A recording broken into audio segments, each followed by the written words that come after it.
বউ গেলে বউ পাইবেন, কিন্তু 10 মাস 10 দিন যে বাপ গর্ভে ধারণ করছে, বাপ মরলে কই পাইবেন? বউ গেলে বউ পাবেন আপনারা। জি বাবা, 10 মাস 10 দিন আপনি গর্ভ ধারণ করলে তারপরে কই পাবেন? আমার মনে হয় এই শালা যাই না শুনে এরকম ভুলভাল কথাবার্তা বলে, একদম যাই না শুনে ভাই। এটা পাগলও জানে যে 10 মাস 10 দিন মায়ে গর্ভে ধারণ করে সন্তান, বাপে না।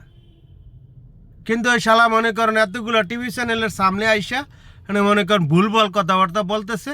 আর এই শালা বোকা এই হলুদ সাংবাদিক যেটি এগুলা মনে করেন যে এটা আবার প্রচার করতেছে। টিভি চ্যানেল তো দেখেই না, ওদের চ্যানেল কেউ দেখে না। আছে মনে করেন ইউটিউব ফেসবুক, সেটারও মনে করেন যে সারা বানিয়ে লাইছে। তো ও যাই না শুনে এই সমস্ত ভুলভাল কথাবার্তা বলে। আর এগুলা এখন বাঙালির রুচির দুর্ভিক্ষ চলতেছে, এখানে মনে করেন বর্তেছে ঠিক মতন। মানে নাই তো নিজের টাকা দিয়ে এমবি কিনিয়া, হ্যাঁ নিজের টাকা দিয়ে এমবি কিনিয়া এই সমস্ত ভুলভাল কথাবার্তা কেন শুনবো? দরকার আছে? হিরো আলম ওকে ওর বাপ মরে গেছে, এই জন্য সব টিভি চ্যানেল গিয়ে পড়ে রয়েছে।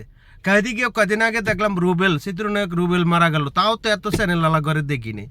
তারপরে এখন এটার মনে করেন যে ফলো আপ করে মনে করেন প্রচার করতেছে। আর এগুলা মনে করেন পাবলিকে দেখতেছে, খাইতেছে, মানে নিজের টাকা দেমবি কিনা। তো পাবলিক আসলে হ্যাঁ যাইনা শুনে মনে করেন পাবলিক রে বোকা বানাইতেছে, এই যাইনা শুনে। আর যেগুলো আর যে নিউজ টিউজ যারা করে ওরাও ওগুলোর লগে মনে সংযোগ আছে, কি লিখে নাই তো এই সমস্ত খবর কেন ছড়াইব? এটা ভুলভাল কথাবার্তা বলতেছে, একের পর এক ভুল বলতেছে, সেই লোকের কেন এইভাবে নিউজ সরম? হয়তো ভুল কথা কর, দাঁত দিয়ে পারতাম না। তুই যেদিনকা ভালো মতন কথা বলতে পারবি সেদিনকা ঠিক আছে তোর ইন্টারভিউ নেওয়া হবে।